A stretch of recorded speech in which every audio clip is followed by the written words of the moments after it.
नमस्कार साथियों, स्वागत है आपका आपके अपने चैनल इकोनो फाइनेंस इनसाइट पे। आज बात करते हैं दो इम्पोर्टेंट कॉन्सेप्ट की, फिस्कल पॉलिसी और मॉनेटरी पॉलिसी। जैसा कि नाम से ही क्लियर है कि फिस्कल पॉलिसी और मॉनेटरी पॉलिसी, तो ये दोनों पॉलिसीज जो है इकोनॉमी से रिलेटेड हैं। फिस्कल पॉलिसी गवर्नमेंट की तरफ से इम्प्लीमेंट की जाती है, जिसको सामान्य भाषा में आप बजट भी बोल सकते हैं। इसके तीन कंपोनेंट होते हैं। नंबर 1, गवर्नमेंट की स्पेंडिंग, यानी गवर्नमेंट जो खर्चा करती है वो। नंबर 2, जो टैक्स कलेक्शन किया जाता है। और नंबर 3, अगर कोई घाटा होता है तो उसको बोलते हैं डेफिसिट। नाउ पर्पस क्या है इस फिस्कल पॉलिसी का? दोनों, चाहे फिस्कल पॉलिसी हो चाहे मॉनेटरी पॉलिसी हो, दोनों का पर्पस है इकोनॉमी को पुश करना या पुल करना बेस्ड ऑन द सिचुएशन, और इन्फ्लेशन को कंट्रोल में रखना। तो फिस्कल पॉलिसी में ये काम कैसे किया जाता है?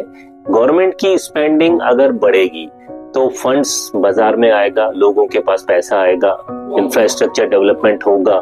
तो फाइनली क्या होगा? इससे इन्फ्लेशन जो है कम होगा। क्यों? क्योंकि गवर्नमेंट की स्पेंडिंग बढ़ रही है। स्पेंडिंग बढ़ रही है तो लोगों के पास पैसा आएगा, पैसा आएगा तो इससे क्या होगा? जो बाजार में नगदी की सप्लाई है वो बढ़ेगी तो फिर चीजें थोड़ी सी महंगी हो सकती हैं, माफ कीजिएगा, इन्फ्लेशन थोड़ा बढ़ेगा। ठीक है। और अगर इसका अपोजिट अगर देखें, स्पेंडिंग कम होगी तो मनी की सप्लाई कम हो जाएगी। मनी की सप्लाई कम हो जाएगी तो लोगों की परचेजिंग पावर कम हो जाएगी। परचेजिंग पावर कम हो जाएगी तो फिर जो है इन्फ्लेशन कंट्रोल में आएगा, क्योंकि चीजों की डिमांड उतनी नहीं रहेगी। दूसरा, अब बात करते हैं मॉनेटरी पॉलिसी। ये कंट्रोल किया जाता है आरबीआई द्वारा। तो आपने सुना भी होगा, मॉनेटरी पॉलिसी कमेटी की मीटिंग हर क्वार्टर में होती है और आरबीआई जो है उससे कुछ सदस्य रहते हैं उसमें। तो ये जो है इसमें कुछ कंपोनेंट्स रहते हैं, जैसे कि पॉलिसी रेट्स बोलते हैं, repo rate, reverse repo rate, CRR और ओपन मार्केट ऑपरेशन के जरिए इसको कंट्रोल किया जाता है, इन्फ्लेशन को कंट्रोल किया जाता है। मान लीजिए अगर रेपो रेट बढ़ाया गया, तो जब रेपो रेट बढ़ाया गया तो बैंकों को ज्यादा पैसा रखना पड़ेगा। पैसा रखना पड़ेगा तो लोन महंगे होंगे, लोन महंगे होंगे तो लोगों को लोन कम मिलेंगे, बाजार में पैसा कम आएगा।